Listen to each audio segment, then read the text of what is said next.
এই মাহাজং tower puzzle app থেকে কি আসলে গেম খেলে ইনকাম করা সম্ভব, নাকি এটি একটি স্ক্যাম?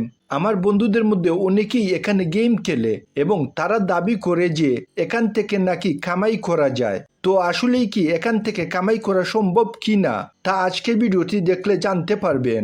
যাই হোক, আজকের ভিডিওতে আমি এই অ্যাপটিকে ভালো করে রিভিউ করব এবং প্রমাণসহ দেখাবো যে এই অ্যাপটি রিয়াল নাকি ফেক আর্নিং অ্যাপ। এই অ্যাপটিকে আমি প্রমোশন করছি না। এই ভিডিওতে আমি আমার ব্যক্তিগত অভিজ্ঞতা শেয়ার করব।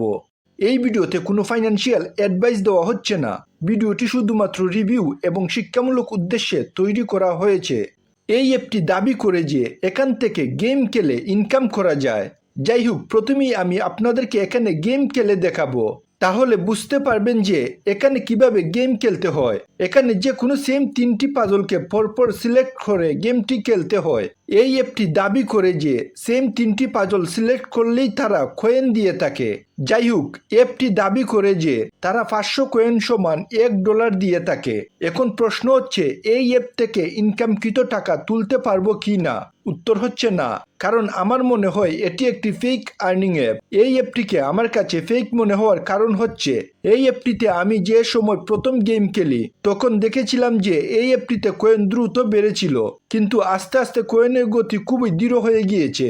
এখন 500 কয়েন কমপ্লিট করা প্রায় অসম্ভব হয়ে গিয়েছে। আর এই কারণেই এই অ্যাপটিকে আমার কাছে ফেক আর্নিং অ্যাপ মনে হয়েছে। এই অ্যাপটিকে আমার কাছে ফেক মনে হওয়ার দ্বিতীয় কারণ হচ্ছে প্লে স্টোরের মধ্যে থাকা এই অ্যাপটি সম্পর্কে মানুষের কমেন্ট দেখে। যাই হোক, মাহাজং টাওয়ার পাজল অ্যাপটি নিয়ে মানুষ কি কি কমেন্ট করেছে তা দেখুন। This game is a scam.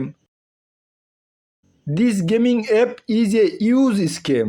Please do not play it. এরকম এখানে অনেক কমেন্ট রয়েছে। এই সব দিক বিবেচনায় আমার মনে হচ্ছে এই মাহাজং টাওয়ার পাজল অ্যাপটি একটি ফেক আর্নিং অ্যাপ।